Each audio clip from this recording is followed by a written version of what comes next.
Hi, I'm Tony Sycamore, Senior Market Analyst at IG Australia. US stock markets closed higher for a sixth straight week, brushing off Friday night's strong US employment report, which pushed back the timing and extent of Fed rate cuts in 2024.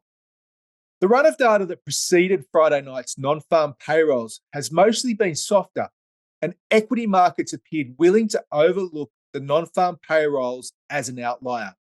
However, equity markets are unlikely to be so forgiving if they get another fright this week from either of the CPI inflation report, FOMC meeting, or retail sales.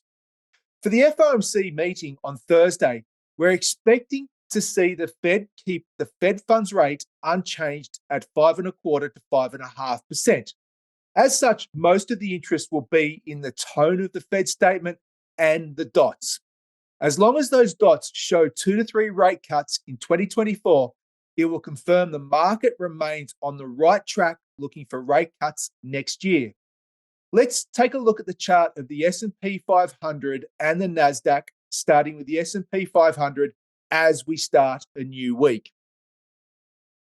So as we can see here, the correction from the 46.07 high, which came down to this 41.03 low. Now, this is basis the S&P 500 cash. Now, the reason I'm using the cash charts for both the S&P and the NASDAQ this week is because the futures roll from December into March does make for a messy chart over the next 2 to 3 days. So for that reason, the cleaner read is via the S&P cash and the NASDAQ cash charts.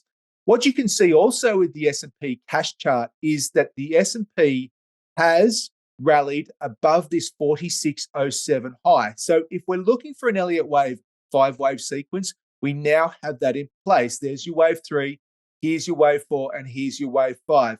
The minimum requirement for a wave 5 has now been met, which was new highs above this 46.07 high. Where does that leave us? Well, given the event risk we have over the next 3 to 4 days, I'm certainly not looking to add to S&P longs at fresh all-time highs. In fact, my preference now is to wait for more concrete signs of a correction and basing, which probably comes in around this area here, around 4450-ish into 4400.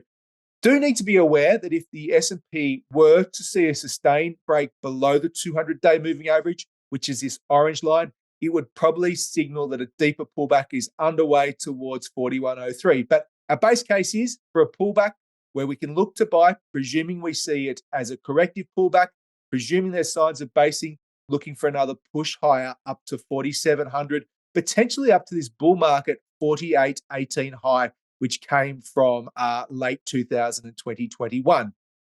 Looking at the NASDAQ chart, a similar occurrence. We had the correction, which played out beautifully, picked up the trend channel support, the 200-day moving average, followed by a rebound to fresh all-time highs. As I mentioned, we are using the NASDAQ cash this week because of that futures rollover.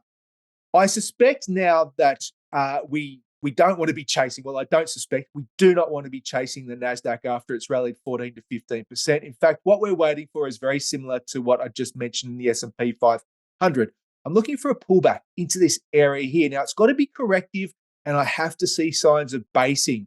And that could come from, of course, hotter CPI, a not so dovish FOMC statement on Thursday morning, or potentially a hotter than expected retail sales data print. But into this area here, I would be looking for signs of basing before another push higher up into probably the early part of 2024. Now, if for whatever reason the NASDAQ were to break below 15,200 basis the cash, then it probably warns that a deeper retracement is underway back towards this 200-day moving average, which is coming in at the moment around 14,429. Thank you for listening and have a good week ahead.